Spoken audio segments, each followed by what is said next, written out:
Hello, good evening.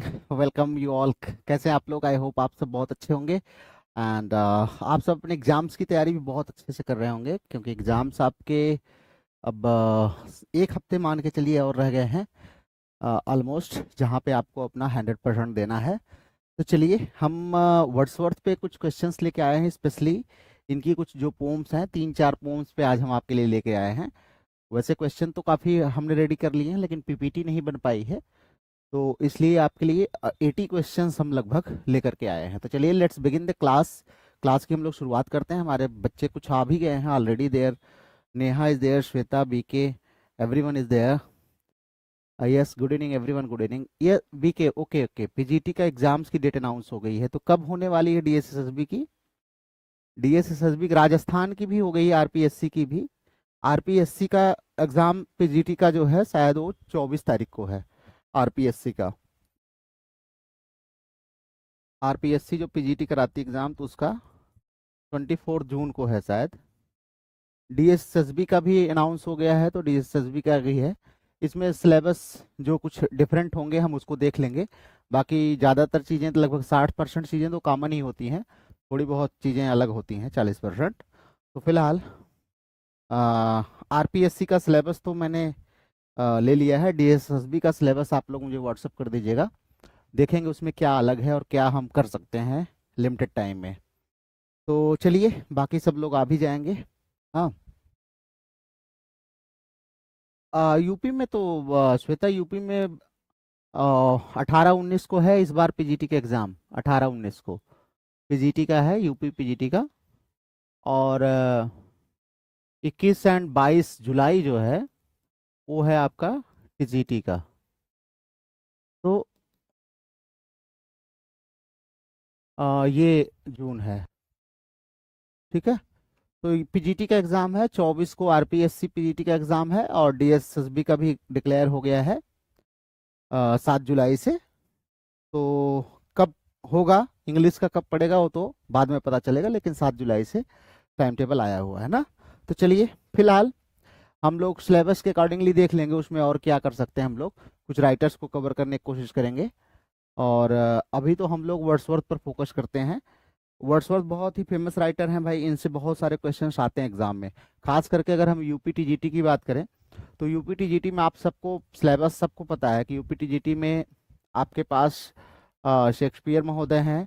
Shakespeare को इसीलिए हमने उन पे लगभग, हमें लगता है मोर देन 1000 क्वेश्चन तो हमने करा ही दिए हैं ना। शेक्सपियर पे मोर देन 1000 क्वेश्चन हमने कराए हैं, और ज़्यादा, मोर देन 1500 कह लीजिए। और उसके बाद यूपीटीजीटी में हमारे पास शेक्सपियर के बाद हमारे मिल्टन आते हैं। मिल्टन एज, मिल्टन की एज के बारे में भी हमारा मैटर तैयार है बिल्कुल, बस पीपीटी बना के आपको पढ़ाना है। और उसके बाद मिल्टन पर हम तैयार कर रहे हैं। और वर्ड्सवर्थ, वर्ड्सवर्थ पे ऑलमोस्ट सब हो चुका है, बस पीपीटी जैसे बन जाएगी हम एक मैराथन क्लास लेके उसको ख़त्म कर देंगे। और वर्ड्सवर्थ के बाद गर्ल्सवर्दी हैं। ये 4 टीजीटी में मुख्य राइटर हैं। और इनसे मान के चलिए कि अगर टीजीटी में हम देखें तो लिटरेचर का जो पार्ट है, लिटरेचर का पार्ट लगभग 65 से 70 क्वेश्चन आता है। 60 से 65, 60 से 65 कर लीजिए। और ग्रामर का भी अगर हम देखें तो ग्रामर का भी ऑलमोस्ट यही जो है, मान के चलिए 55 से 60 के बीच में आता है। लगभग यही एवरेज रहता है, 2-5 क्वेश्चन कम ज़्यादा। तो इन 60-65 में अगर हम लिटरेचर में देखें तो इन चारों से मिला के लगभग लगभग 40 क्वेश्चन तो आते ही हैं। 40 क्वेश्चन तो आते ही हैं इन चारों से। बाकी कुछ आपके जो है मीटर से, फॉर्म से, फिगर्स ऑफ स्पीच वगैरह इन सब से आते हैं। कुछ हिस्ट्री से भी क्वेश्चन आते हैं, कुछ अवार्ड्स वगैरह से क्वेश्चन आ जाते हैं ना। लेकिन 40 क्वेश्चन तो मिनिमम यहाँ से आते हैं। तो अगर ये 4 राइटर आप कंप्लीट कर लेते हैं, 40-45 क्वेश्चन आपका यहाँ से हो जाता है बहुत आसानी से। हाँ, तो इसलिए आपको इन चारों राइटर्स पर फोकस करना होता है। पीजीटी में तो बहुत सारे राइटर्स हैं। अब इस बार तो पॉसिबल नहीं है इस एग्जाम में, I will not commit you कि मैं आपको बहुत सब कुछ करा दूंगा। लेकिन ये है कि नेक्स्ट जो पीजीटी का एग्जाम होगा तो you will have everything on this platform. आप इस प्लेटफॉर्म पर हर राइटर के बारे में डिटेल स्टडी भी आपके पास रहेगी, और हर राइटर पर आपको बहुत सारे एमसीक्यूज भी रहेंगे। तो आपको बहुत अगली बार एग्जाम के लिए परेशान नहीं होना पड़ेगा।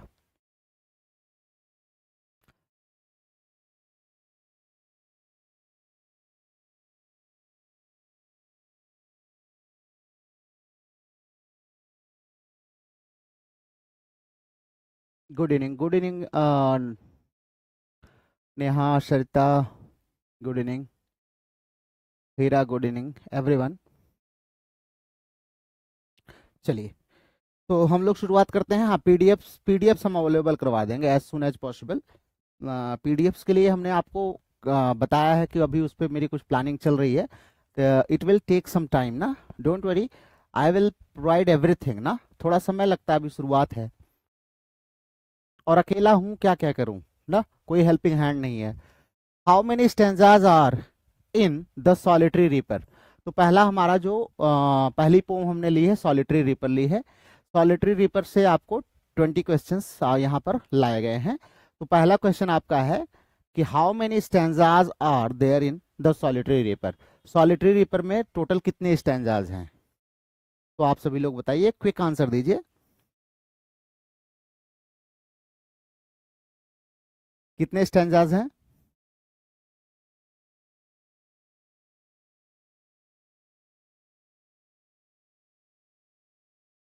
हाँ, ठीक है, बिल्कुल। इसमें 4 स्टेंजा हैं। कितने स्टेंजा हैं? 4 स्टेंजा, और हर एक स्टेंजा 8 लाइन की है। ठीक है, तो 8 इंटू 4, जैसा कि बीके ने लिखा है, बिल्कुल सही है। 32 लाइन्स हैं। इसमें कितनी है टोटल? 32 लाइन्स हैं। ठीक है,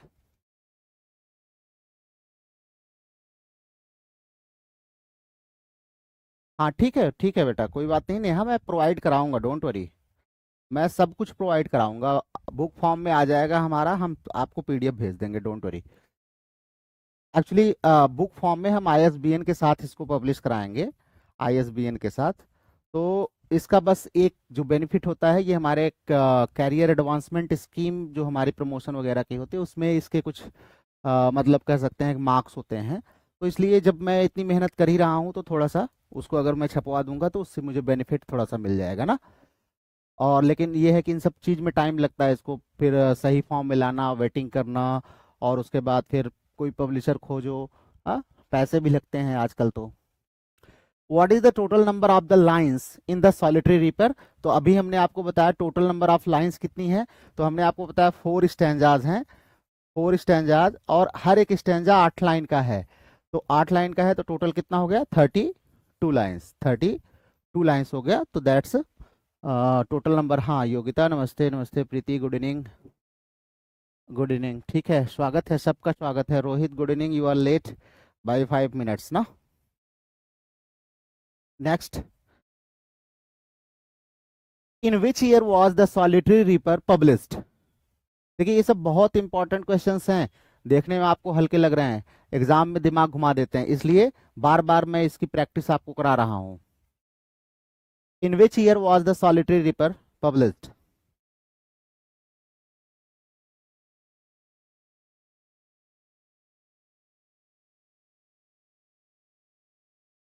yes, absolutely, it was published in 1807। 1807 में ये पब्लिश हुई थी। किसमें? Poems in 2 volumes. Poems in 2 volumes जो इनकी कलेक्शन है ना, उसी में ये पब्लिश हुई थी, पोम्स इन 2 वॉल्यूम्स में, सॉलिटरी रीपर ना। कल हमने आपको क्रोनोलॉजी और जो कलेक्शंस हैं उनके नाम और उनमें कौन कौन सी मुख्य पोम्स हैं, वो सब मैंने आपको बताया था। नेक्स्ट है हमारा, what inspired Wordsworth to write the solitary reaper. Wordsworth कहाँ से इंस्पायर हुए थे सॉलिटरी रीपर लिखने के लिए?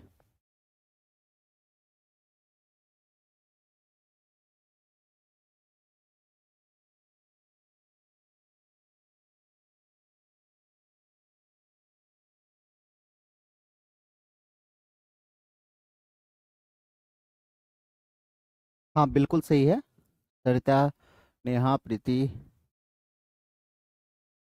योगिता, हीरा, ठीक है, बिल्कुल सही है। एक स्कॉटिश जो है फॉक सॉन्ग है, उसी पर ये बेस्ड है।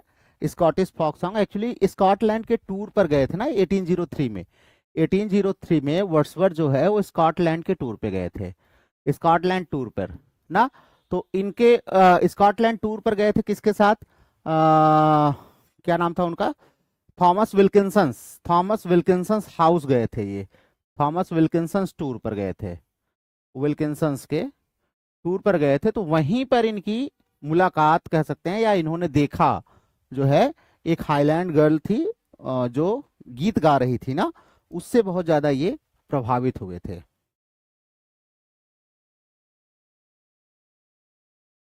What is the rhyme scheme of the poem? Poem की राइम स्कीम क्या है? आप सबको पता है हर एक स्टैंजा 8 लाइन का है ना, तो इसकी राइम स्कीम क्या है? हाँ प्रिया, खुश रहिए खुश रहिए। राइम स्कीम क्या है?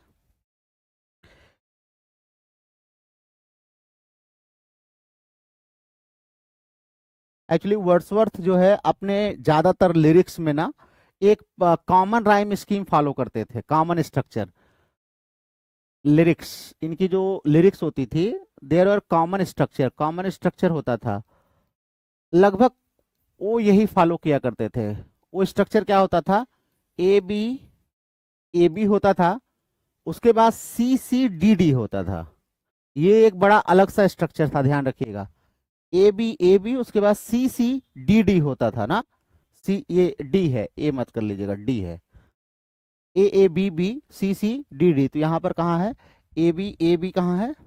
A B and C C D D, ये सेकंड वाला ऑप्शन बिल्कुल हमारा सही है। ये काफी मतलब इंपॉर्टेंट क्वेश्चन आपके लिए हो सकता है कि आपसे पूछ ले ना। Next, what figure of speech is used in the phrase overflowing with the sound? वहां पर एक फ्रेज आता है ना, ओवरफ्लोइंग विद द साउंड। कह रहे हैं इसमें कौन सा फिगर ऑफ स्पीच यूज होता है ओवरफ्लोइंग विद द साउंड में?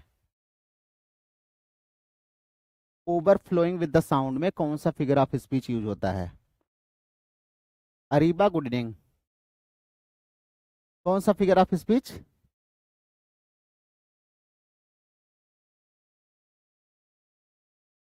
हाँ, एक्चुअली ये क्या कह रहा है ना, पूरी पोम में अगर आप पढ़ेंगे तो यहाँ पे वो जो सॉलिटरी रीपर है ना, हाईलैंड गर्ल जो है ना, उसके सॉन्ग को कह रहे हैं, उसका जो सॉन्ग है ना वो ओवरफ्लो कर रहा है। कहाँ पर? पूरी वैली में भर गया है, उसके बाद ओवरफ्लो कर रहा है। तो एक प्रकार का ये क्या है? एग्जैगरेशन है ना, एग्जैगरेशन है, तो इसको बोलते हैं हाइपरबल ना, हाइपरबलिक एक्सप्रेशन है ना। Poet exaggerates that melody the melody that is coming out of the solitary reaper's mouth fills the whole valley ना, पूरे वैली को फिल कर देती है, and the valley is overflowed by it. The girl's voice is compare to which bird in the poem? ये बताइए, girl की तुलना, इसकी आवाज का कंपैरिजन किस जो है उससे किया गया है? किस चिड़िया के, किस बर्ड की आवाज से किया गया है?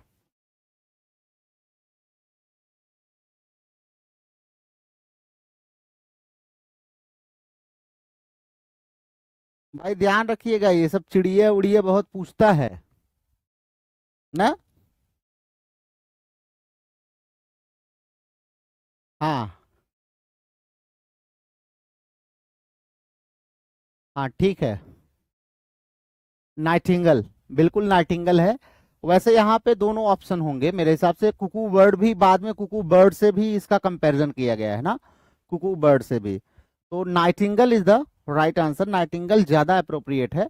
हालांकि बाद में पोम में हम देखते हैं तो कुकू बर्ड का भी जिक्र होता है ना। What does the cuckoo bird in the poem symbolise? Cuckoo bird जो है पोम में वो क्या सिंबलाइज करती है? कुकू बर्ड पोम में क्या सिंबलाइज करती है? हाँ, no nightingale did ever chant, हाँ सच मेलोडियस, हाँ बिल्कुल सही है। कुकू बर्ड का भी जिक्र है वहां पर ना। हम्म, बताइए।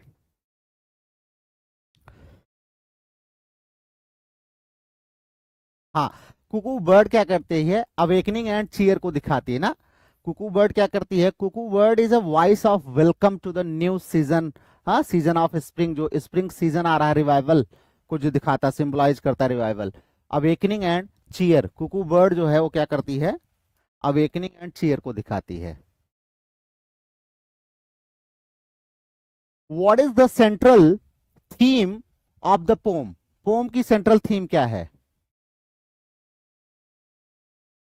What is the central theme of the poem? Yes, power of imagination and nature ना, power of imagination and nature. इसमें पोएट यही बताता है ना कैसे, मतलब by the imagination a common rural simple rural life has been depicted in such a way that it awakens our deep emotional feelings ना, हमारी जो डीप इमोशनल फीलिंग्स है उसको अवेकन कर देती है ना। तो इमेजिनेशन की इतनी पावर है, और नेचर उसमें हेल्प करती है भाई।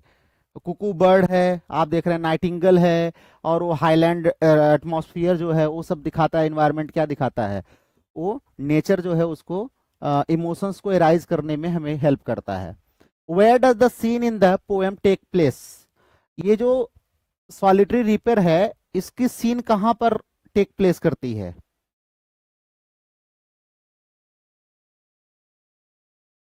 पहले ही बताया, स्कॉटलैंड के टूर पर गए हैं, स्कॉटिश जो है, तो हाईलैंड रीपर है उसमें बार बार जो है।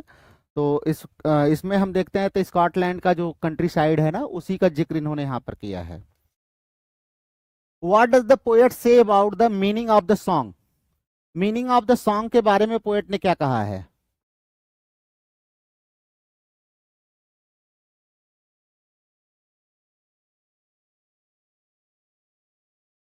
वो कहता है ना, वो कहता है, वर्ड्सवर्थ कहता है कि मुझे ये नहीं पता वो क्या गा रही है ना, उसके गाने का मतलब मुझे नहीं पता, बट इट वॉज मेलोडियस ना, ये बहुत मेलोडियस था और मेरे कानों को में गूंज रहा था ना। कहता है he doesn't understand the language, उसको लैंग्वेज नहीं पता, but he was deeply moved by the tone and mood off the song ना, जो टोन इमोशन मूड उसमें था, उससे वो बिल्कुल इतना ज्यादा प्रभावित हो गया पोएट कि वो कहता है कि मैं ये कह नहीं सकता कि कितना मैं इंचेंटेड था उसकी आवाज से। How does the poet respond to the reaper song? Poet जब रीपर के सॉन्ग को सुनता है तो कैसे रिस्पॉन्ड करता है?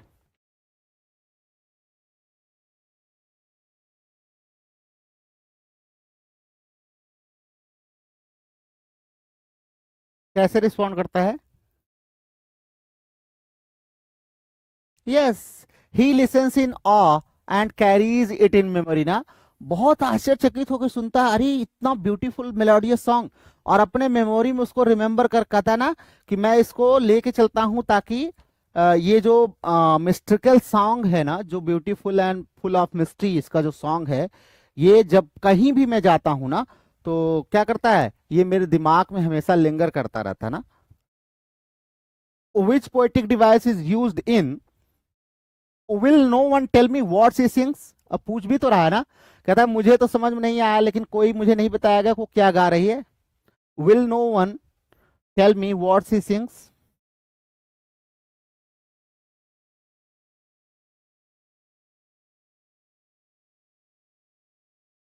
मोनिका शर्मा जी आ गई हैं, गुड इवनिंग मोनिका। तो इसमें क्या है, कौन सा? Yes absolutely, Yogita you are right. Rhetorical question है ना, रिटॉरिकल क्वेश्चन है, मतलब एक ऐसा क्वेश्चन, रिटॉरिकल क्वेश्चन किसको कहते हैं? The question which is asked not to be answered ना, आंसर किए जाने के अपेक्षा से पूछा नहीं जाता है, rather it is asked to it is asked to you know draw the curiosity और awaken the curiosity of the listener. Listener की क्यूरियोसिटी एंड इमोशनल एंगेजमेंट को बढ़ाने के लिए ये क्वेश्चन किए जाते हैं, रिटॉरिकल क्वेश्चन, न कि जो है ये इसका आंसर कोई देता है ना। तो ये ध्यान रखिएगा, ये रिटॉरिकल क्वेश्चन है। Will no one tell me what she sing? अच्छा, यहाँ तो हमने एग्जाम्पल्स थोड़े से आपको सिंपल दे दिए हैं, एग्जाम में आपको भगाने के लिए क्या सिंपल दे देगा, एक और दे देगा ना। यहाँ मान लो आयरनी हटा करके दे देगा, यहाँ पे इंटरोगेशन, और बहुत सारे लोग यही मार के आएंगे क्योंकि वो ये देखेंगे केवल। लेकिन पोएट्री को पोएट्री की तरह पढ़िए ना, जो जैसा है उसके साथ वैसा ट्रीट करिए ना। हमारे यहाँ तो गड़बड़ यही है ना कि हम हर व्यक्ति को एक ही जैसा ट्रीट करते हैं। The pome can be classified under which of the these literary types? किसमें आप क्लासिफाइड कर सकते हैं, मतलब आप इन चारों में से क्या नाम दे सकते हैं इसको? तो हमने आपको बता ही दिया है, फिर भी आप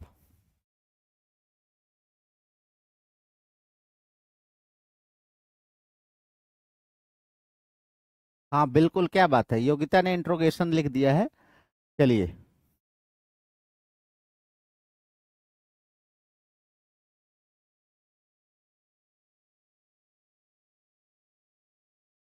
यस एब्सोल्युटली, लिरिकल बैलड, इसको लिरिकल बैलड कहेंगे, ध्यान रखिएगा, ठीक है। लिरिकल बैलड इसको कहेंगे, ये ध्यान रखिएगा। क्यों? क्योंकि इसमें देखें तो blending of the story with emotion and nature को ब्लेंड किया है, और बैलड के स्टाइल में हमको ये बताते हैं ना। और वैसे भी वर्ड्सवर्थ बैलड खूब लिखा करते थे। What romantic concept is strongly present in the poem? Poem में कौन सा रोमांटिक कॉन्सेप्ट प्रेजेंट है?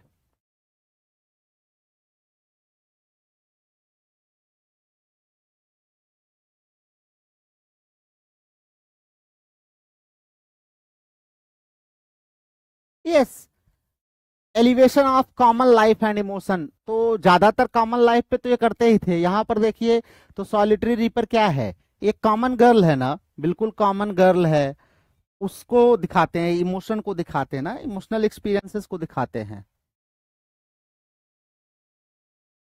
What does the solitary reaper symbolize? Solitary reaper क्या सिंबलाइज करती है? सॉलिटरी रीपर क्या सिंबलाइज करती है?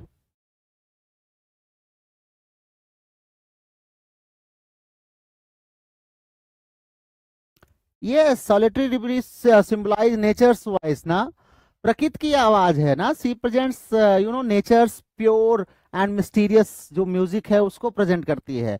यहाँ पर सॉलिटरी रीपर जो है ये एक इमेजिनेटिव गर्ल है ना, इमेजिनरी गर्ल है। इसके थ्रू वर्ड्सवर्थ जो है वो हमें नेचर की प्रॉपर्टीज को, जो करेक्टरिस्टिक्स हैं उसको बताने की कोशिश कर रहे हैं ना, कि नेचर क्या करती है, वो हमें इंस्पायर करती है, like the song of solitary reaper. In which collection was the solitary reaper published? Solitary reaper किस कलेक्शन में पब्लिश हुई थी? ये तो हम लोगों ने पीछे कर लिया था।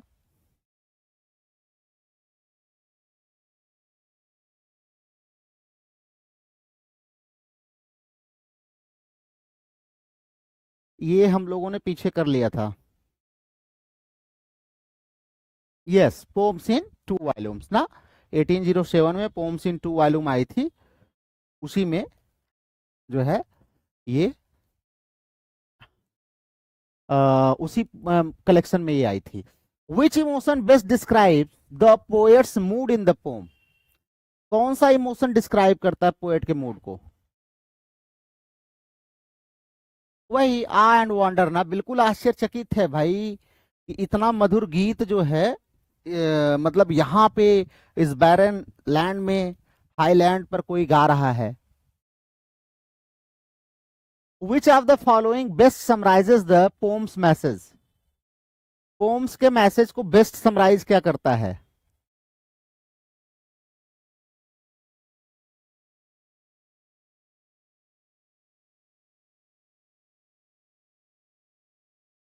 यस, पोम कहता है कि simplicity can lead to deep spiritual experience ना। इसमें पोएट यही बताता है ना, पोम इसी चीज पे जोर देती है कि कैसे जो है एक सिंपल पीजेंट गर्ल है, वो क्या करती है, अपने एक अननोन सॉन्ग से, मिस्टीरियस सॉन्ग से पोएट को इंस्पायर करती है और उसके अंदर लास्टिंग इमोशन क्रिएट करती है ना। तो ये क्या है, ये स्पिरिचुअल एक्सपीरियंस है ना, स्पिरिचुअल एक्सपीरियंस है। Simplicity can lead to deep spiritual experience. वैसे भी सादगी में जो बात है वो और किसी में नहीं है। मुझे तो फिलहाल लगता है कि सिंप्लिसिटी जो है, जिसको हम लोग सादगी बोलते हैं, द है ये, तो ये ज्यादा बेहतर होती है ना। फिलहाल मुझे तो सिंपल लोग बहुत अच्छे लगते हैं, अपेक्षाकृत जो बहुत तामझाम वाले होते हैं ना, दे में for the first impression they may create a kind of dabbling to our eyes, लेकिन फिर भी जो सिंपल होते हैं वो हमेशा अच्छे लगते हैं। Which critic are praised the solitary reaper for its lyrical quality and emotional power? किस क्रिटिक ने लिरिकल क्वालिटी और इमोशनल पावर के लिए सॉलिटरी रीपर की तारीफ की है? किस क्रिटिक ने? किस क्रिटिक ने तारीफ की है?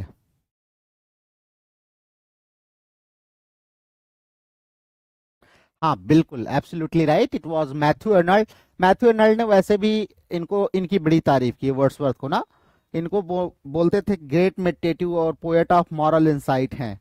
ये पोएट ऑफ मॉरल इंसाइट है, और इनके लिरिकल पावर को भी काफी प्रेज किया है। तो ये ध्यान रखिएगा, सॉलिटरी रीपर में lyrical quality and emotional power को प्रेज किया है किसने? हमारे, क्या नाम है, अर्नोल्ड दत्ता ने। ठीक है,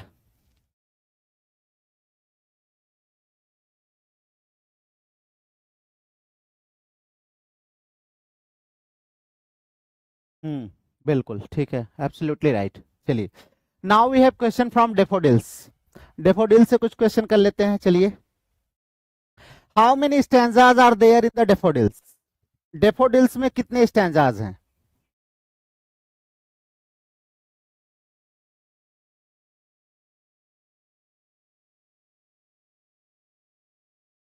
डेफोडिल्स में कितने स्टैंजाज हैं?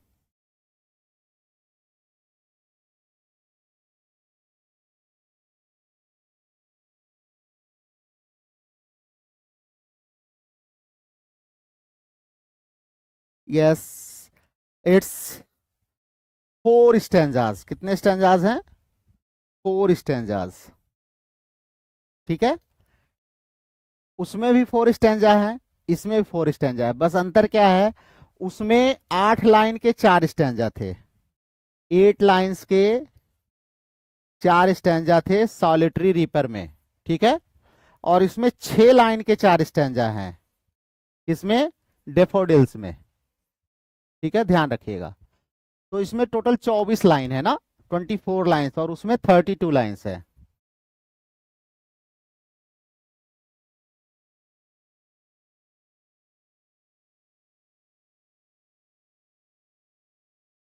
हाँ बिल्कुल सही है। ठीक है,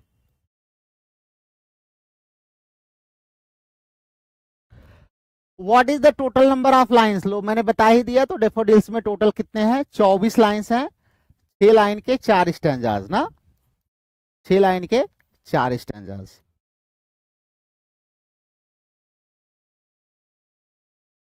इन which year was daffodils first publish? पहली बार डेफोडिल्स किस ईयर में पब्लिश हुई थी?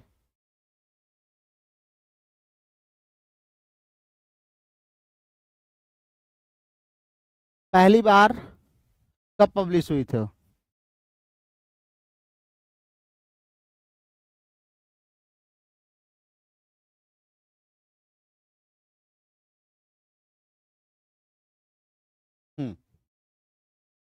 यस एब्सोल्युटली, ये जो है 1807 में पब्लिश हुई थी, ध्यान देना, 1807 में पब्लिश हुई थी, पोम्स इन 2 वॉल्यूम्स में, पोम्स इन 2 वॉल्यूम्स में, पोम्स इन 2 वॉल्यूम्स। बाद में ये रिवाइज हुई है, और रिवाइज होकर के 1815 में फिर पब्लिश हुई थी, ध्यान रखिएगा।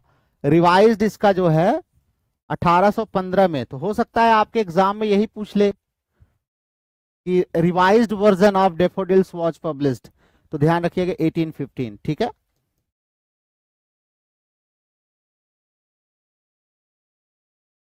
What inspired Wordsworth to write daffodils? क्या इंस्पायर किया था इनको कि डेफोडिल्स लिखने चले गए?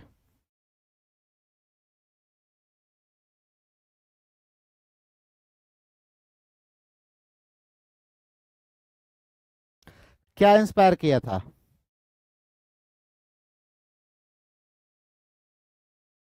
Yes, a walk with his sister डोरथी ना, अपनी सिस्टर डोरथी के साथ ये वॉक कर रहे थे, कहां पर? उल्स वाटर लेक, ध्यान रखना, ये भी एक बार पूछा एग्जाम में। उल्स वाटर लेक, उल्स वाटर लेक के पास ये 1802 में अपनी सिस्टर डोरथी के साथ वॉक कर रहे थे। ठीक है, और वॉक कर रहे थे, इसी पर, डेफोडिल्स पर एक रिसर्च पेपर लिखा था इनकी सिस्टर डोरथी ने, उसको भी इन्होंने पढ़ा। ठीक है, एक जर्नल में पब्लिश हुआ था, उसको इन्होंने पढ़ा तो उससे बड़े प्रभावित हुए। तो इनको याद आया कि हाँ एक बार हम लोग टहल रहे थे, वही लिखा है इन्होंने, तो उसी पर ये बेस्ड है, ध्यान रखिएगा, ठीक है।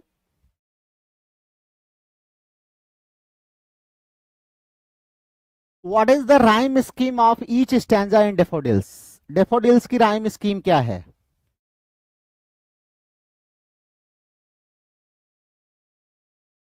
डेफोडिल्स की राइम स्कीम क्या है?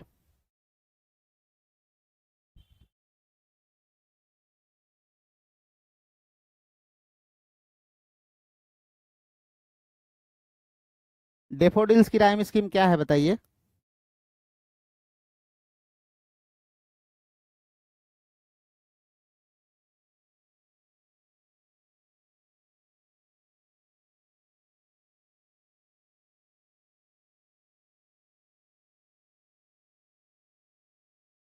हम्म, हाँ बिल्कुल सही है, बिल्कुल सही है। इनकी स्टाइल ही वही थी, ए बी, उसके बाद फिर सी सी ना, ए बी और उसके बाद सी सी, 8 होगा तो डी डी ऐड कर देंगे, बस ये ध्यान रखना।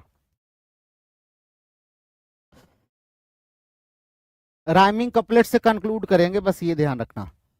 Which flower is central to the poem? तो ये तो डेफोडिल्स पर है ही, लेकिन कुछ गधे ये हैं इसको भी गलत करके आएंगे, लिली या रोज कुछ मार करके आएंगे ना। चलो, what is the central theme of the poem? Poem की सेंट्रल थीम क्या है?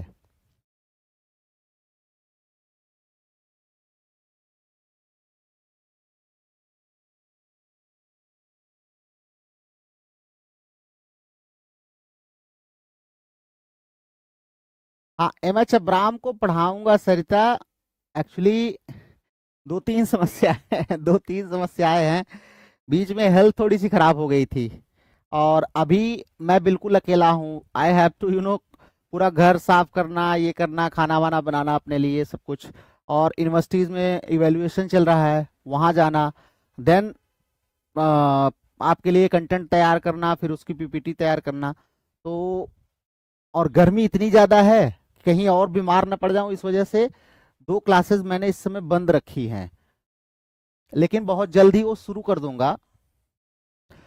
तो नेचर्स ब्यूटी एंड मेमोरी जो है यही इसका सेंट्रल थीम है ना, नेचर्स ब्यूटी एंड मेमोरी।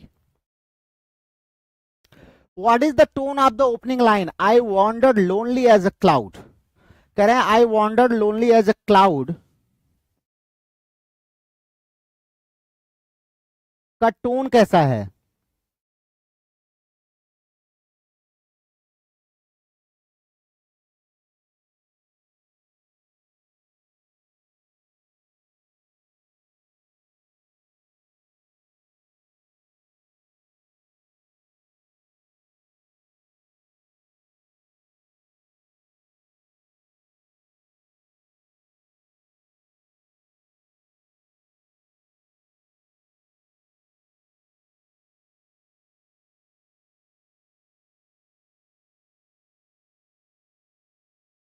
हाँ ठीक है, yes absolutely, it's reflective and melancholic ना।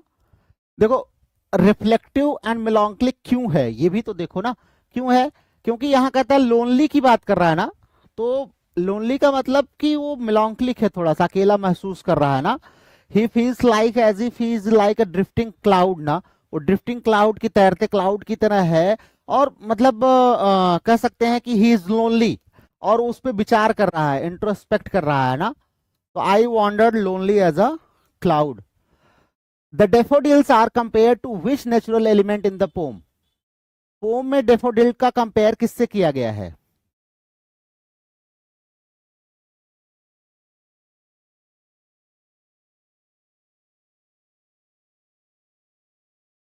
हाँ ठीक है सरिता, पढ़ाऊंगा, देखो कुछ भी छूटने वाला नहीं है, कुछ भी छूटने वाला नहीं है, लेकिन समय जरूर लगेगा ना, समय जरूर लगेगा, क्योंकि अब हमारे पास इतना ब्रीफ स्पैन ऑफ टाइम में हम लोग अभी नहीं कर पाएंगे कि आप पीजीटी के एग्जाम तक या आने वाले टीजीटी एग्जाम तक आप सोचे तो नहीं हो पाएगा।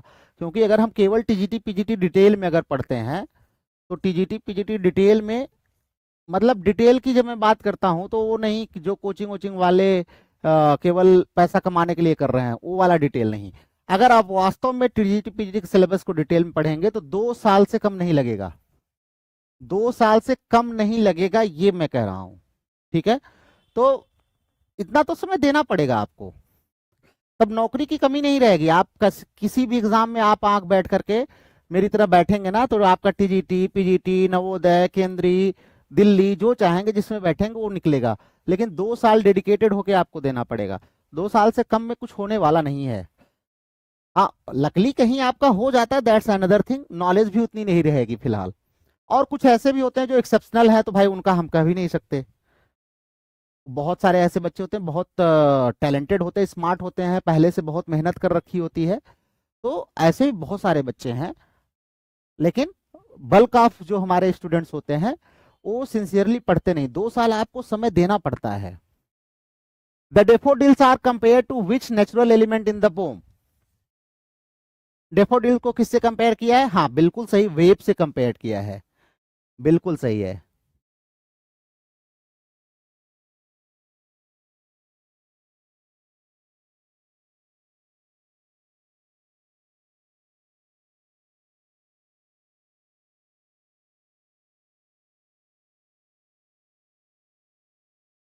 हाँ ठीक है, कोई बात नहीं, एकदम तैयारी आपकी हो जाएगी, बिल्कुल आप लोग परेशान ना होइए, बस आप जुड़े रहिए, पढ़ते रहिए। मैं आने वाले समय में सब कुछ यहाँ पर आपके लिए लेके आऊंगा। तो वेब से कंपेयर किया, बिल्कुल सही आंसर है सबका, लगभग almost everyone has given the right answer. एक लाइन और है ना, बहुत पॉपुलर लाइन है, मुझे बहुत अच्छी लगती है। Sometimes when I am in grief ना, कहता है, O lift me, lift me as a wave, lift me as a wave, as a cloud, as a leaf.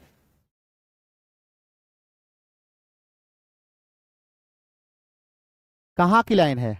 O lift me as a wave, as a cloud, as a leaf.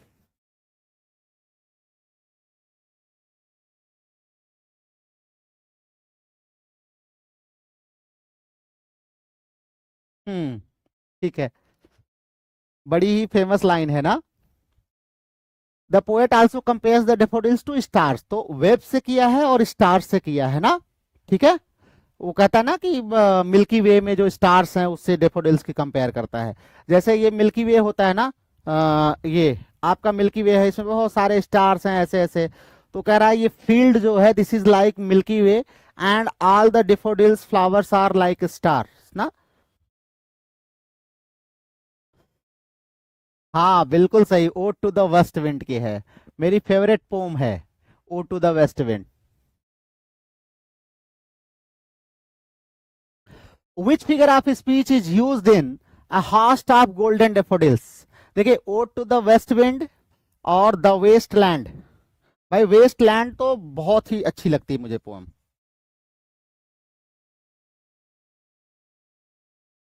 लेकिन इसको वही enjoy कर सकता है जो इसमें use किए हुए एलोजन्स को जानता हो अच्छे से।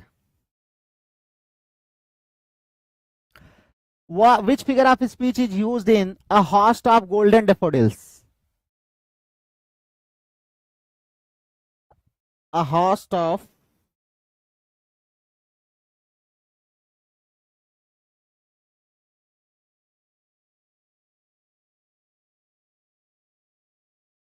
हाँ ठीक है, पीवी शैली की लाइन थी वो।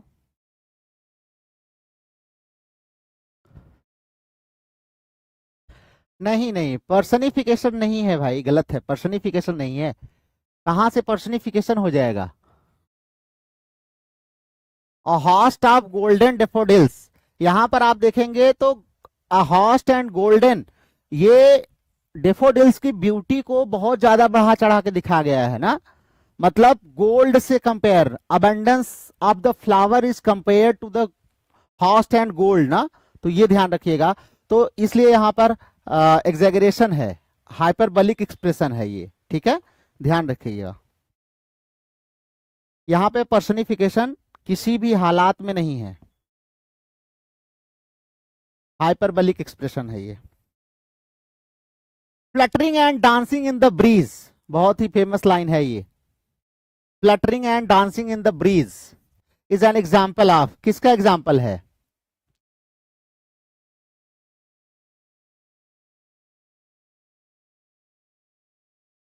बताओ, अब बताओ, तुम लोगों का समय आ गया है बताने का। हाँ, एब्सोल्युटली राइट। अब पर्सनिफिकेशन है ना। Daffodils is compared to some living birds and to some living being. Fluttering and dancing ना, फ्लटर करना, डांस करना, ये तो लिविंग करता है ना, तो उससे कंपेयर किया गया है। तो इसकी डांसिंग क्वालिटीज जो है is given human trait, living trait, living being trait दिया गया है।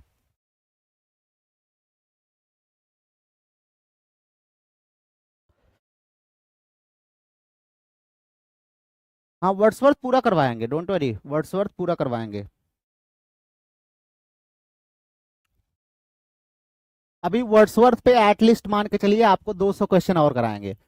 What poetic device is used इन 10,000 सा एट अ ग्लांस? ये तो सब जानते हैं, हम लोग जब उसमें थे कि इंटरमीडिएट में, तो हम लोगों को एक एग्जाम्पल दिया जाता था, 10,000 आई सा एट अ ग्लास। उस समय हम लोग सोचते थे ये क्या है ना, मतलब हाई स्कूल वगैरह में कहाँ इंटर में इतना लिटरेचर को लेके वो था, अवेयरनेस थी ना, कि 10,000 सा आई एट अ ग्लांस, तो हम लोग कहते हैं ये बेवकूफी वाला लिखता कौन था।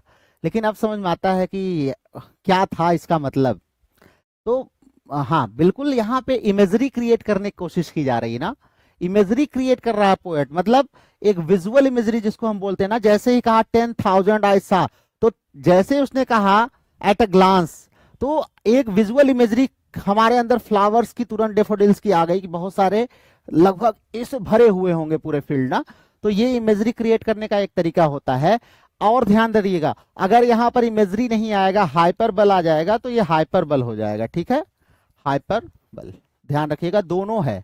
तो यहां पर चूंकि इमेजरी दिया हुआ है, तो पैराडॉक्स और आयरनी एलिट्रेशंस तो कोई मतलब नहीं है, और इसलिए इमेजरी यहां पर हो गया। लेकिन अगर हाइपरबल देगा तो हाइपरबल होगा, ध्यान रखना। इमेजरी बाद में होगा, दोनों ऑप्शन दे दिया तो हाइपरबल पहले करेंगे। What is the poet doing at the end of the poem when the daffodils come to mind? कह रहे हैं एंड ऑफ द पोम में क्या कर रहा होता है वर्ड्सवर्थ? एंड में।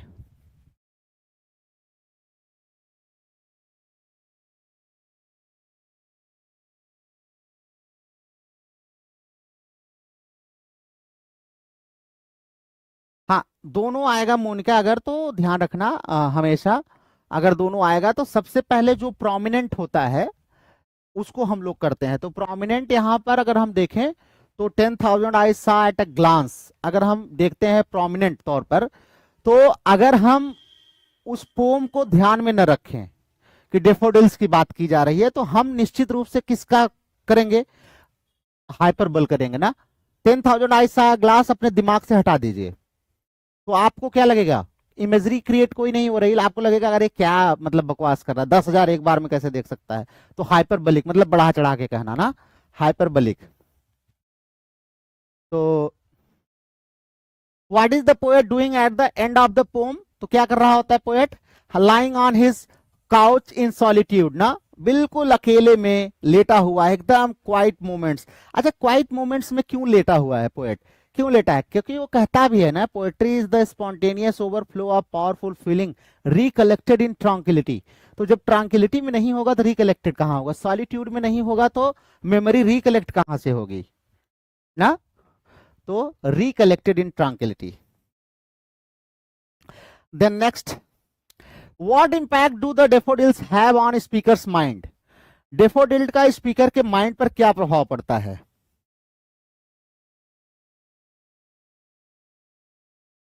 हाँ, नीलम भी आ गई हैं, स्वागत है नीलम।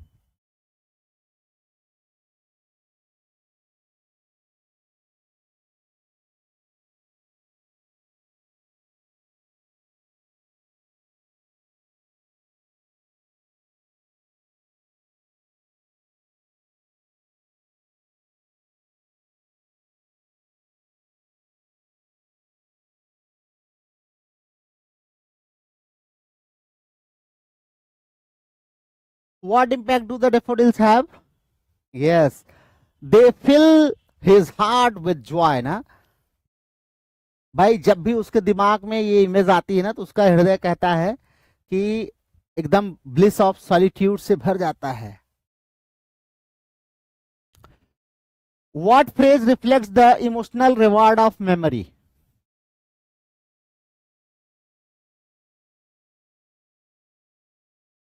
हाँ, it fills his heart with joy. Absolutely.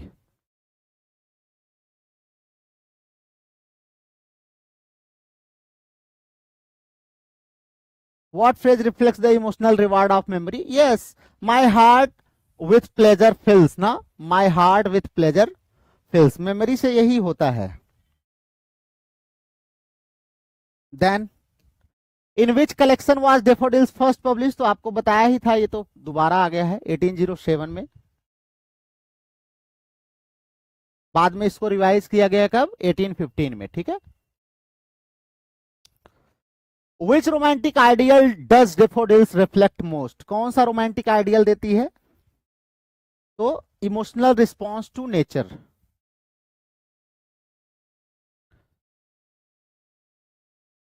ये सब रोमांटिक पोएट्री की जान है, ये सब पोम, ध्यान रखिएगा। Who recorded the actual walk and sighting of the daffodils in her journal? किसने अपने जर्नल में उस जो ये लोग वॉक पर गए थे उसको और जो वहां पर देखा था उसका वर्णन किसने अपने जर्नल में किया था? तो शुरुआत में हमने बताया था कि इनकी दीदी जो थी डोरोथी, डोरोथी जो है वर्ड्सवर्थ, इन्होंने क्या किया था, अब एक जर्नल में जो है ना, जिसका नाम क्या था, ग्रासमेयर जर्नल, ये भी हो सकता है आपसे पूछ ले, ग्रासमेयर जर्नल ना, यहीं पे तो ये रहते थे ना ग्रासमेयर में। ग्रासमेयर जनरल में जो है इन्होंने इसका पूरा वर्णन किया था। Now the last question, what is the lasting message of daffodils? Daffodils का लास्टिंग मैसेज क्या आप दे सकते हैं? ऐसी पोयम हमें जो हमेशा खुश करती है। आगम रॉयल जी आए हैं। आगम, अपना थोड़ा परिचय दीजिएगा, बहुत दिन बाद आ रहे हैं, वैसे आप पहले भी ज्वाइन कर चुके हैं क्लासेस को, लेकिन इवन देन। हाँ, गुड इवनिंग, स्वागत है आपका, स्वागत है। मुझे थोड़ा सा भूल गया हूं, एक बार आप याद कराएंगे तो याद आ जाएगा। चलें बच्चों आगे। हाँ, द ब्यूटी ऑफ नेचर, बिल्कुल सही है। The beauty of nature provides eternal inner Joy ना। भाई प्रकृति तो इनर जॉय तो देती ही है। A thing of beauty is Joy for ever ना। तो थिंग ऑफ ब्यूटी मतलब वो ब्यूटी पार्लर वाली ब्यूटी नहीं,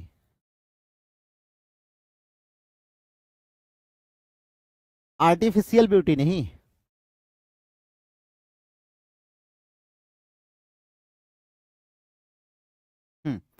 चलिए अगली हमारी पोम है इमोर्टलिटी ओड।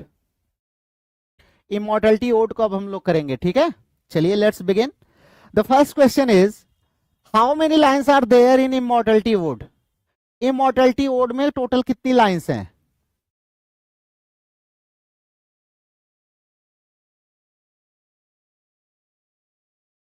इमोर्टलिटी ओड में टोटल कितनी लाइन्स हैं?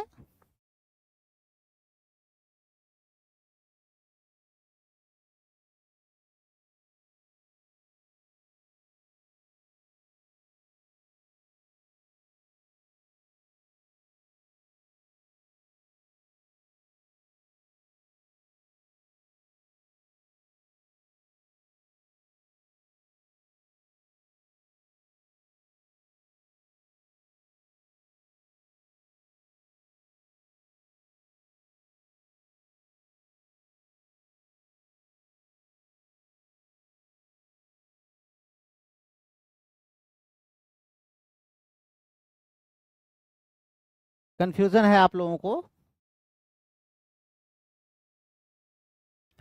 हाँ, 203 लाइन है, ठीक है, 203 लाइन है। कहीं कहीं 206 भी मिलता है, 206 मिलता है। फिर वही इंजैममेंट वाली बात होती है, 203 लाइन लेकिन अप्रोप्रिएट है, ध्यान रखिएगा। How many stanzas are in the poem, poem में कितने स्टैंजाज हैं। अब 203 लाइन को स्टैंजाज में बांटा गया, लेकिन फिक्स स्टैंजाज नहीं है ना, नंबर ऑफ लाइंस फिक्स नहीं है, अलग अलग है, नंबर ऑफ लाइंस फिक्स नहीं है। तो नंबर ऑफ लाइंस जो है हमारी, नंबर ऑफ स्टैंजाज 11 है, किसी में 20-22 लाइन है, तो किसी में जो है 17-12 लाइन है, तो किसी में 35-40 है, ऐसे ही ना। लेकिन नंबर ऑफ स्टैंजाज टोटल 11 हैं, ये आप याद कर लीजिएगा। When was the Immortality Ode first published? पहली बार Immortality Ode कब पब्लिश हुआ था फुल में, फुल वर्जन Immortality Ode?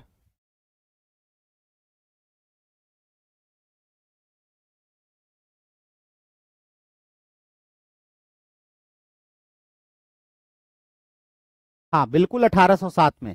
अब यहां आप लोग ध्यान दीजिएगा, इमॉर्टलिटी ओड को शुरू किया था 1802 में। In 1802 it was begun, then later a few lines were added in 1804, then the full and final version published in 1807। किसमें? पोम्स इन 2 वॉल्यूम्स में, पोम्स इन 2 वॉल्यूम्स में। तो अगर कब बिगन हुआ पूछे तो 1802 करना, ठीक है, कब बिगन हुआ पूछे तो 1802 करना। What event inspired the Immortality Ode? Immortality Ode को किस इवेंट ने इंस्पायर किया है?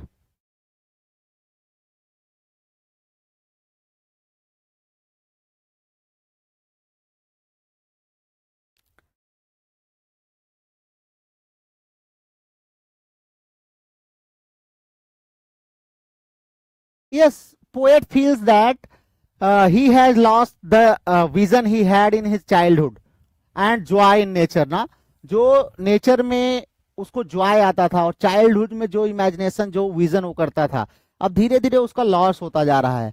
और उसी को याद करके जो है, मेमोरी ऑफ चाइल्डहुड मेमोरी को जो है याद करके ये पोम को लिखता है ना वर्ड्सवर्थ। वो कहता है कि स्पिरिचुअल परसेप्शन मेरा अब धीरे धीरे कैसे खत्म होता जा रहा है, मटेरियल ग्रीड की तरफ हम लोग जितना भाग रहे हैं उतना हमारा जो स्पिरिचुअल परसेप्शन है वो गड़बड़ होता जा रहा है। What is the main theme of the ode? Main theme भी लगभग यही है, loss of childhood vision and philosophical maturity ना, इसकी भी मेन थीम यही है।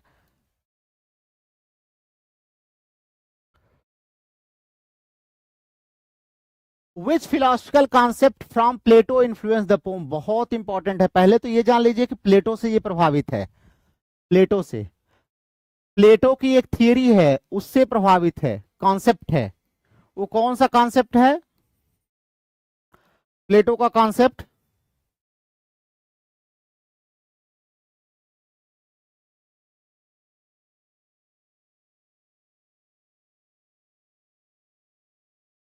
हाँ बिल्कुल, the theory of recollection. Actually Plato ने क्या कहा है, अब इसको थोड़ा सा देख लीजिए। जैसे भगवत गीता वगैरह भी आप पढ़ेंगे तो उसमें आपको ये चीज मिलेगा। प्लेटो का भी ये मानना था कि जैसे हम लोग जन्म लेते हैं, अगला जन्म ना, हमारी मेमोरीज कैरी फॉरवर्ड होती हैं।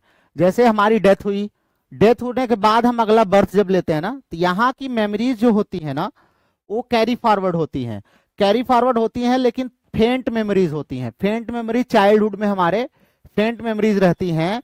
और कहता है ये जो मेमोरीज होती है ना, इन ये डिवाइन रेल्म में चली जाती हैं, डिवाइन रेल्म में ओरिजिनेट होती है ना। ईश्वर का एक प्रकार से यहाँ पर साम्राज्य होता है, उसमें थोड़ी थोड़ी मेमोरीज हमारी पास्ट की रहती हैं।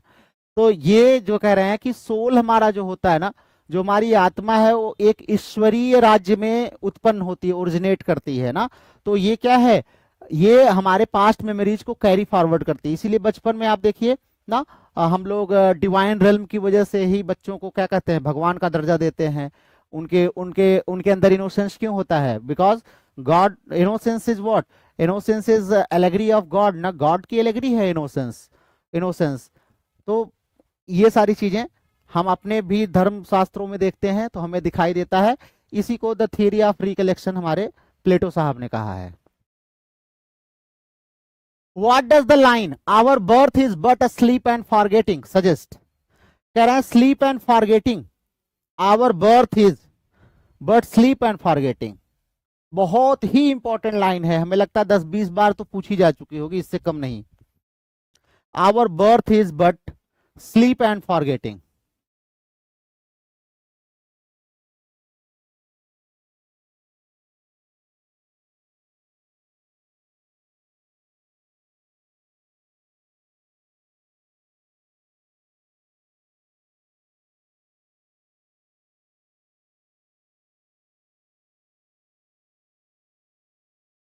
हम्म, बिल्कुल ठीक है। कह रहे हैं birth distances us from our spiritual origin. Birth क्या करती है, हमको दूर ले जाती है हमारे स्पिरिचुअल ओरिजिन से। हमारी स्पिरिचुअल ओरिजिन कहाँ है? डिवाइन रेल्म में। आत्मा हमारी यहां से उत्पन्न होती है, ये डिवाइन रेल्म है, ठीक है, ये हमारा डिवाइन रेल्म है। हमारी जो सोल है यहां से ओरिजिनेट होती है, यहां पे हम बर्थ लेके एक दूसरी दुनिया में प्रवेश करते हैं। तो ये जो पीरियड है, कह रहे हैं पीरियड ऑफ स्लीप, यहां से हम बिल्कुल स्लीप में आते हैं, यहां आने के बाद सब कुछ भूल जाते हैं हम, फॉरगेटिंग हो जाती है हमारी।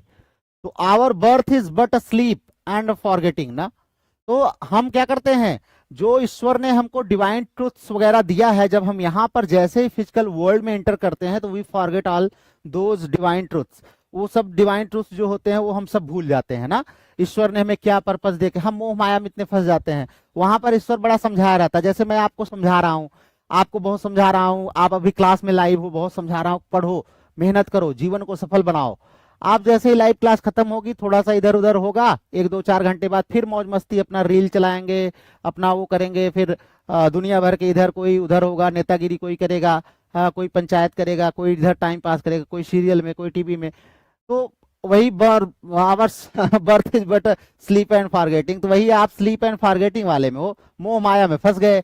अब मोह माया में फंस गया जो इंसान, तो क्या होगा उसका, जैसा हम लोगों का होता है वैसा आपका भी होगा ना। तो इसलिए कम से कम इस पोम से भी कुछ सीखो ना। What tone does the poem begin with? Poem शुरू होती है किस टोन से?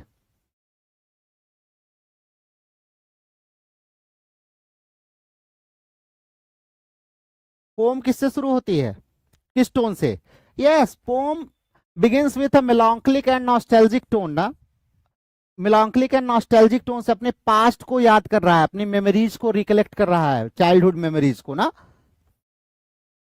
और लैमेंट करता है कि जो हमारी मतलब the glory of the past, जो है पास्ट की जो ग्लोरी थी उसको क्या करता है, याद करता है। What metaphor is used in shades of the prison house begin to close? क्या बात है, शेक्सपियर भी, वर्ड्सवर्थ भी बड़े महान थे भाई।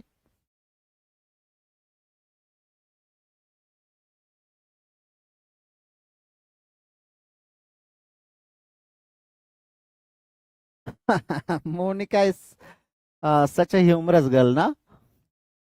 ठीक है।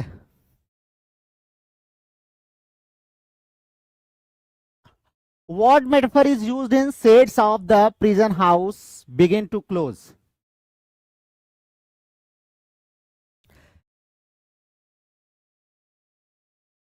यस, यहाँ पर प्रिजन हाउस क्या है पता है? प्रिजन हाउस यहाँ पर हमारा, कैसे हम जब बड़े होते हैं तो ये ग्रोइंग अप जो होता है ना, ये लिमिट कर देता है हमारी चीजों को, रिस्ट्रेंट कर देता है क्या, हमारे फ्रीडम को, हमारे डिवाइन कनेक्शन को, सोल की जो फ्रीडम है ना, इसको रिस्ट्रिक्ट कर देता है यूथ हमारा, सोल की फ्रीडम को, हमारा जो डिवाइन कनेक्शन है। आप देखिए एक बच्चा कितना प्यारा लगता है ना, भगवान का रूप लगता है, इतना प्यारा लगता है, डिवाइन एक उसके अंदर आवरा होता है, उसके पास जाता है आदमी मुस्कुराने लगता है ना।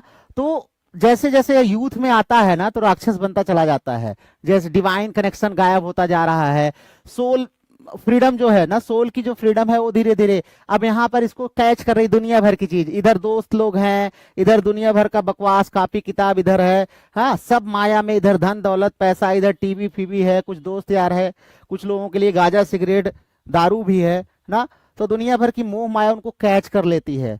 तो ये कह रहे हैं कि shades of the prison house begin to close, youth को प्रिजन हाउस कहा है ना।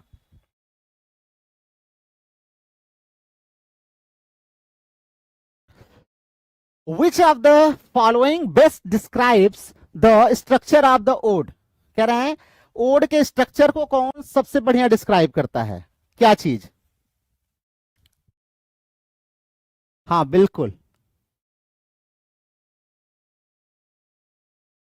सोहदे बन जाता, हाँ सोहदा बन जाता है, सोहदी भी आजकल बन रहे हैं बेटा ना, ऐसा नहीं है, दुनिया थोड़ी सी बदल रही है। Which of the following best describe the structure of the ode? Yes absolutely, irregular stanzas है ना, मैंने आपको शुरू में ही बताया, irregular stanza irregular rhyme scheme है, 11 स्टैंजा है, 203 लाइन है, लेकिन कोई भी स्टैंजा फिक्स्ड लाइन का नहीं है कि हर एक स्टैंजा फिक्स लाइन का हो, अलग अलग है ना, अलग अलग है। और ये किस फॉर्म में लिखा है आपको पता है ना, कौन सा ओड है ये, कौन सा ओड फॉर्म है? तो वर्ड्सवर्थ पिंडारी कोड को फॉलो करते थे, ध्यान रखना, पिंडारी कोड फॉर्म है, हो सकता है ये भी आपसे पूछ ले, पिंडारी कोड, ठीक है।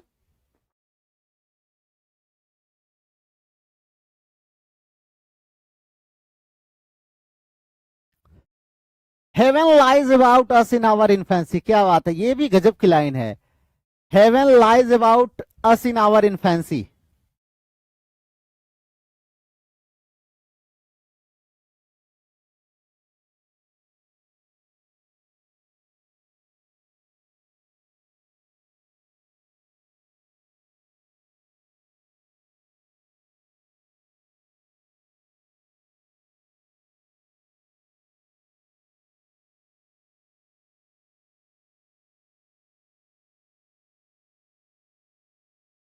Yes absolutely, this is metaphor ना, मेटाफर है भाई, इसमें मेटाफर का एग्जांपल है ना, यहाँ पर देखें तो क्या, चिल्ड्रन कहते हैं children are closer to heaven ना, डिवाइन पावर के क्लोज होते हैं बिल्कुल, तो heaven lies about us in our infancy.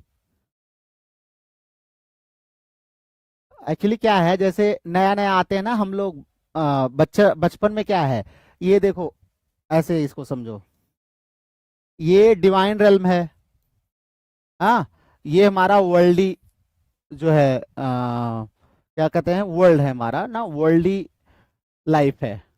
तो यहाँ से हम जब इंटर करते हैं, शुरुआत में यहाँ रहते हैं, तो थोड़ा थोड़ा जैसे क्या कहते हैं उसको, नया नया हम जब कोई काम शुरू करते हैं तो पिछले का कुछ ना कुछ प्रभाव हमारे ऊपर रहता है ना, तो यहाँ पर थोड़ा सा प्रभाव अभी है डिवाइन रेल्म का, फिर धीरे धीरे इधर से रोग लगते चले जाएंगे, फिर यहाँ तक पहुंचते पहुंचते एकदम कांटेदार राक्षस हो जाएगा आदमी।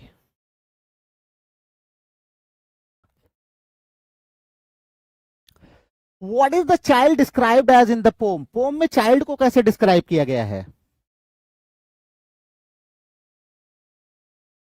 What is the child described as in the pome?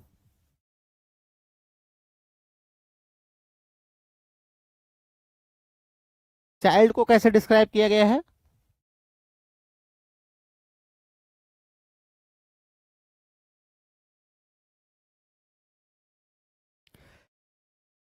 अरे भाई उसमें कहता है ना, thou best philosopher mighty profit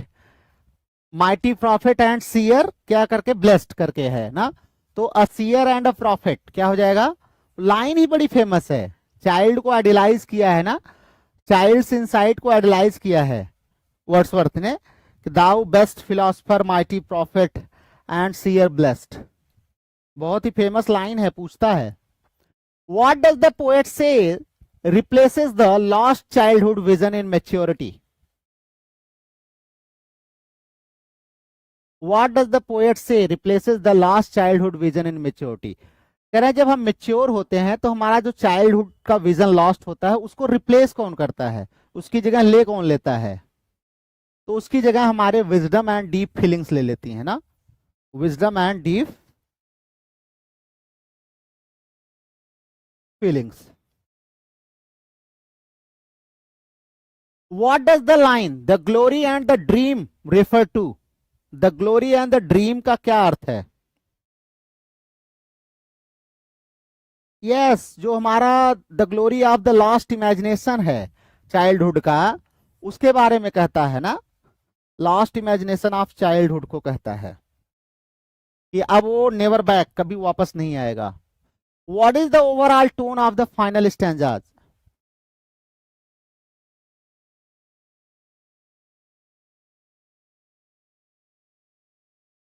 हाँ, बिल्कुल सही है।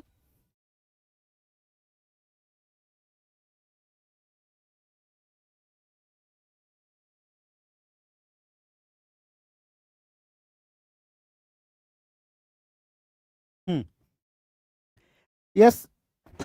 रिकंसिलिएशन एंड पीस ना, पोएट लास्ट में कहता है कि जो हमारी चाइल्डहुड मेमोरीज हैं, विजन्स हैं, वो भले फेड हो गए हैं, लेकिन हमारा जो लव है और थॉट है वो अब भी एंड्योर कर रहा है ना। तो रिकंसिलिएशन है। The child is the father of the man expresses the idea. कह रहे हैं the child is the father of man, किस आइडिया को एक्सप्रेस करता है?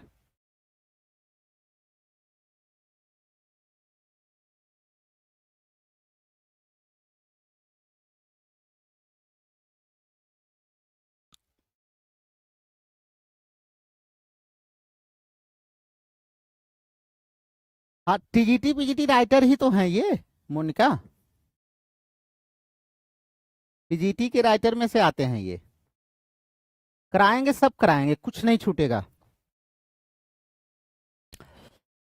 हाँ, वो कहते हैं our adult self is shaped by childhood ना, हमारा जो एडल्ट शेप होता है वो चाइल्डहुड द्वारा शेप होता है।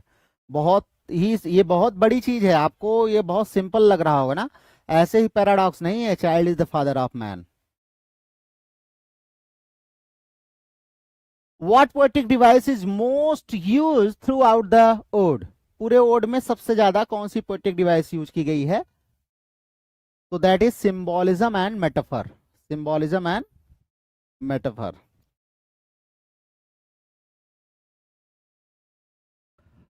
विच collection first included the complete odd?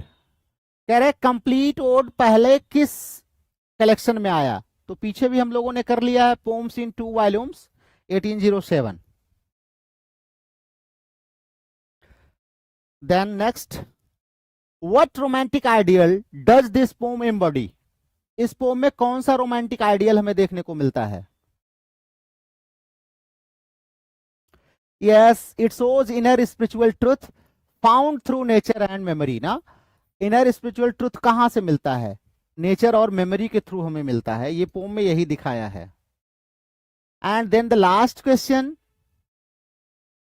From this poem, what does the poet ultimately affirm in the closing lines? closing lines में poet finally क्या कहता है? क्या अफर्म करता है?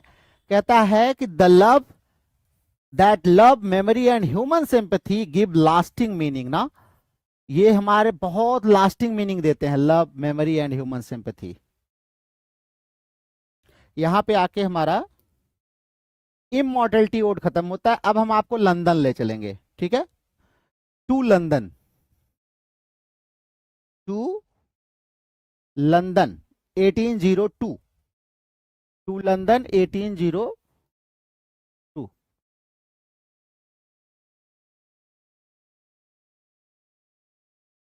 तो चलिए हम लोग लंदन चलते हैं। पहला क्वेश्चन है, what is the total numbers of lines in London 1802? London 1802 में कितनी लाइंस है? तो भैया ये सोनेट है, ध्यान रखना, ठीक है? कैसा सोनेट है ये? पेट्रार्कन सोनेट है, ये भी ध्यान रखना, पेट्रार्कन सोनेट है। पेट्रार्कन सोनेट को ही और क्या बोलते हैं? Italian sonnet, Italian sonnet. बहुत गर्मी हम लोग, नहीं लंदन में ठीक है मौसम। स्विट्जरलैंड, लंदन में ठीक है मौसम, वहां हम लोग मिल भी लेंगे, मिल्टन से, शेक्सपियर से, इन सब से मिल सकते हैं ना। नहीं कुछ होगा तो हम लोग कौन सा थिएटर था उनका, ग्लोब थिएटर, वहां चले चलेंगे। फिलहाल तो हम लोग अभी तो सफर कर ही रहे हैं, किसके लंदन में? वर्ड्सवर्थ के लंदन में। तो ये सानेट है पेट्रार्कन सानेट, ठीक है? पेट्रार्कन सानेट को ही हम इटालियन सोनेट कहते हैं। What is the rhyme scheme of the poem? Poem की राइम स्कीम क्या है? अब ये तो सबको पता होगा, पोम की राइम स्कीम।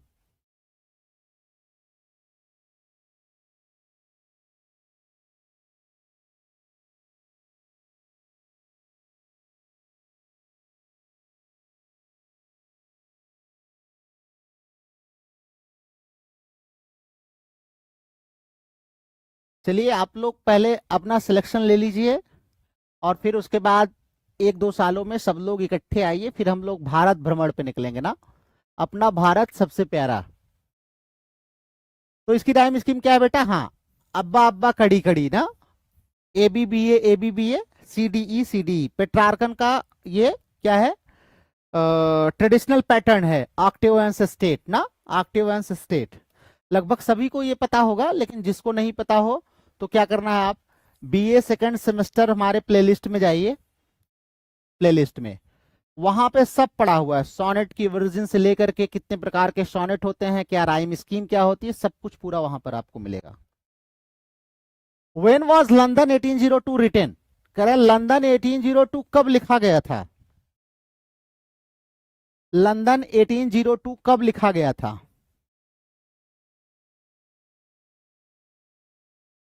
यस, 1802 लिखा ही है, लंदन 1802 ना।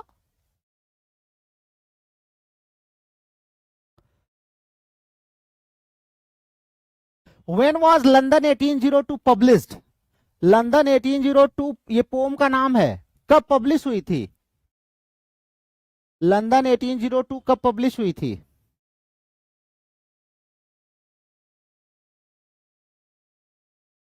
यस, 1807 में, poems in 2 volumes. Poems in 2 volumes.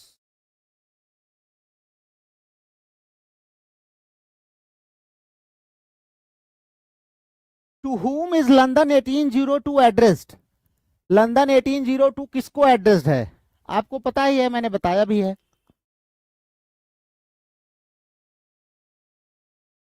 London 1802 किसको एड्रेस्ड है?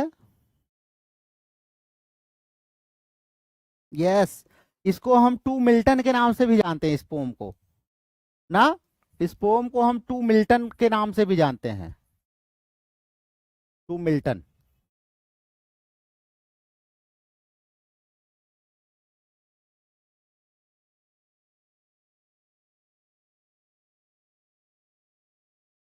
What is the main theme of the poem? Poem की मेन थीम क्या है?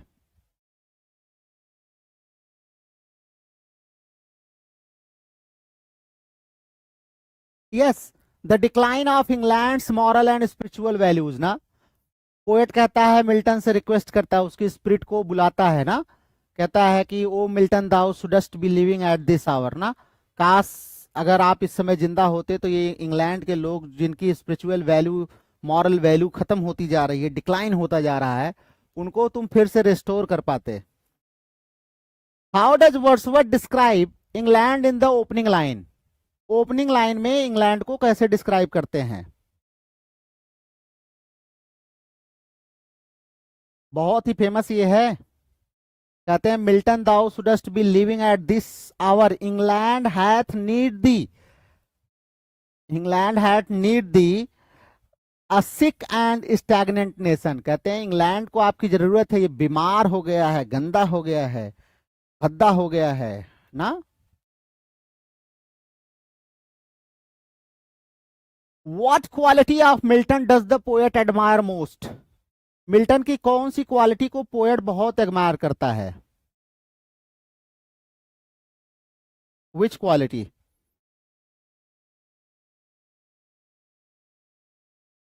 Yes, which quality? His moral and virtuous soul ना। कहता है मिल्टन एक मॉरल और वर्चुअस सोल थे। Thou soul was like a star dwelt apart ना। ये सब लाइन्स हैं बहुत ही फेमस, मैं बाद में इनके सोनेट्स तो पढ़ाऊंगा ही, 2-3 सोनेट्स इनके आपको पढ़ने पड़ते हैं, 4। What literary device is used in thy soul was like a star? इसमें कौन सी डिवाइस यूज की गई, ये तो सब जानता है, लाइक लग गया है तो सिमली। लेकिन ऐसा मत सोचो, अभी आपको ऐसे ऐसे नमूने मिलेंगे, 2009 के टीजीटी एग्जाम में क्वेश्चन आया था, शायद 2009 ही है, आई थिंक सो। उसमें आया था, क्वेश्चन था व्हाट इज सिमली। तो उसमें दिया हुआ था a figure of speech, a figure of speech, और कुछ और दिया था, और एक ऑप्शन दिया था सिस्टर ऑफ इमली, सिस्टर ऑफ इमली डिकिंसन। तो उस समय मास्टर्स में था, एक हमारे सीनियर थे, वो दे करके आए थे पेपर। तो curiosity, out of curiosity I asked him, भैया इसमें आप क्या किए थे? अरे बोले वो इमली की बहन है ना, सिमली। मैंने कहा नाश हो गया टीजीटी का और लिटरेचर का, क्योंकि उतनी जानकारी तो उस समय मुझे थी फिलहाल के लिए। तो ऐसा नहीं है, बड़े बड़े वीर हैं भारत में, योद्धा।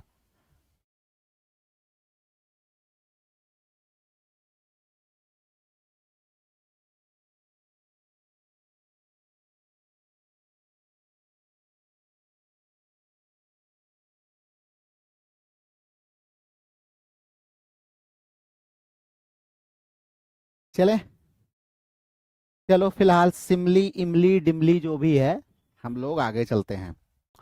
What poetic device is present in voice whose sound was like the sea? लो भैया, कह रहे हैं कि voice whose sound was like the sea.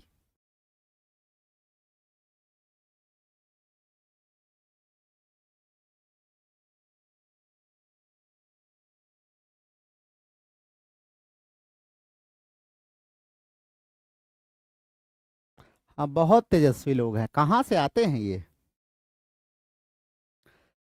सड़कों पे, फुटपाथ पर रहते हैं, कहाँ से आते हैं?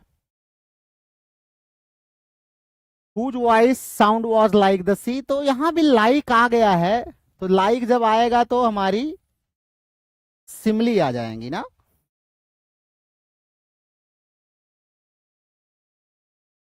Next, the image of the sea in the poem symbolise, कह रहे हैं जो सी का इमेज है वो क्या सिंबलाइज करता है?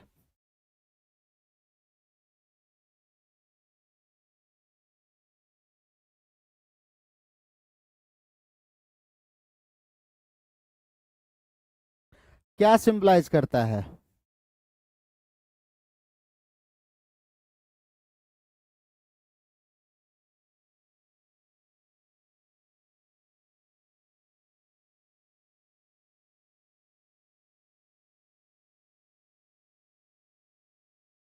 एनामोटोपिया क्यों कर रहे हो भाई तुम लोग? योगिता पूछ रहे हैं क्यों एनामोटोपिया कर रहे हो? Voice who sound was like the sea. Actually हमें लगता है वॉइस वर्ड देख करके ये लोग, तो भैया सुनो, आप लोग कंफ्यूज मत हुआ करो, वॉइस वर्ड से कोई साउंड नहीं निकलता है। जिस वर्ड से साउंड निकले वहां एनामोटोपिया होता है ना। साउंड जो है, साउंड सजेस्ट मीनिंग ना, तो वहां होता है।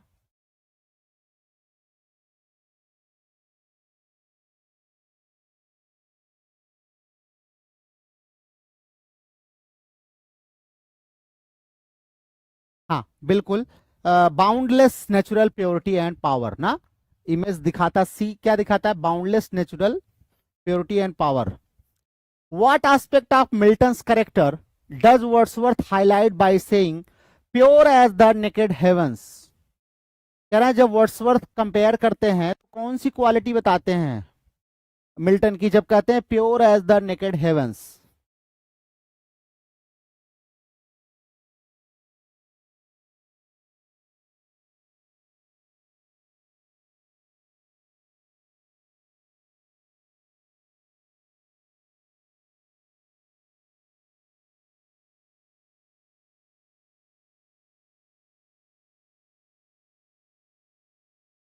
Yes absolutely, his spiritual and moral clarity ना।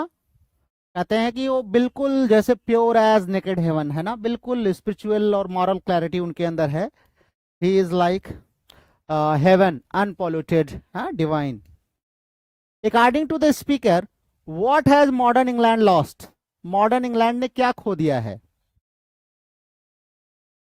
Yes, modern England had lost its virtue, manners, freedom and power.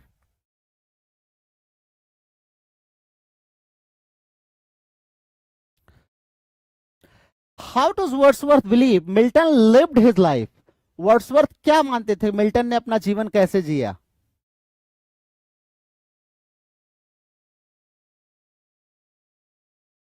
कैसे जिया? हाँ बिल्कुल, in obedience, simplicity and self respect. ठीक है, humility, nobility, inner strength was the strength of Milton ना.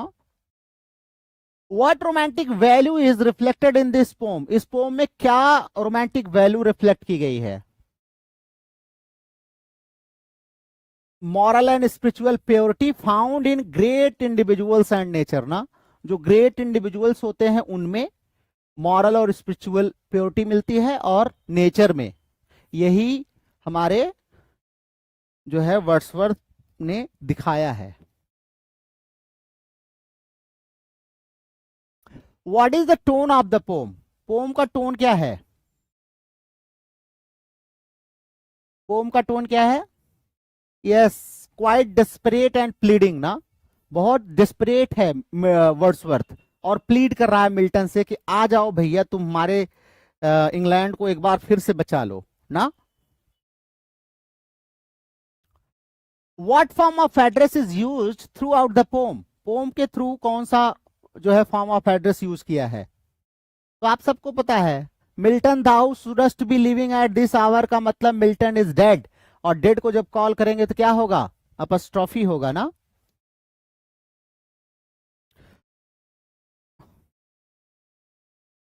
What does the poet mean by in the permanent Dai dwelling place? भाई permanent बड़ा ही खतरनाक शब्द है.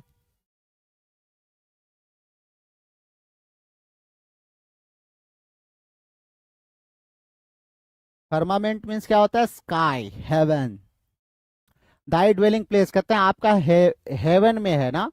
दाउ soul belongs to the eternal heavens ना.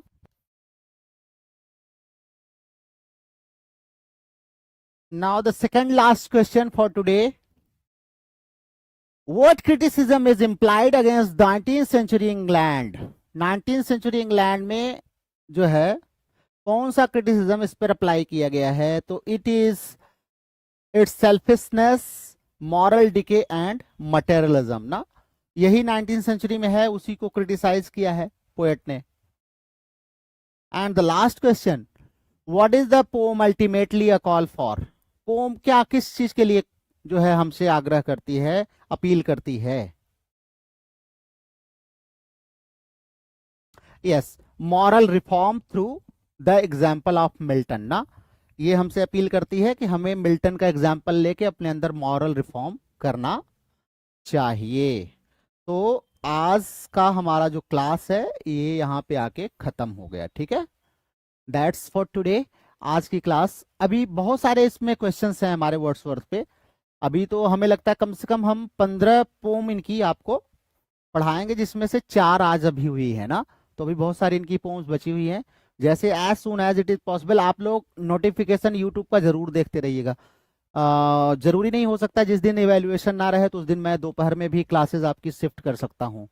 तो आप लोग जरूर देखते रहा करिए. एक्स्ट्रा क्लासेस भी ले सकता हूँ क्योंकि एग्जाम्स नज़दीक हैं, तो जितना टाइम मिलेगा उस हिसाब से हम आपको क्लासेस रन करा देंगे. ठीक है, एंड वेरी सुन आपका जो एमएच अब्राम है वो कंटिन्यू होगा. बीच में थोड़ा सा ब्रेक हो गया था, लेकिन बहुत जल्दी ही वो शुरू हो जाएगा. और बाकी और कुछ चीज़ें जो हैं, ग्रामर की क्लास वो भी आपकी शुरू हो जाएगी.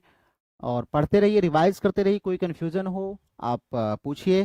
कम्युनिटी में आप लोग नंबर मैंने कल भी आपको दिया था, फिर again I am giving you number कि this is my WhatsApp number.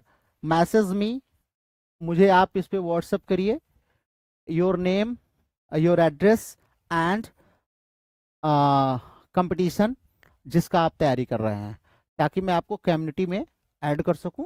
और वहाँ पे मैं लिंक वगैरह और पीडीएफ्स भी मैं कोशिश करूंगा वहाँ पे शेयर करूंगा, ऐसे जिनका मुझे यूज़ नहीं है अभी फ़िलहाल के लिए.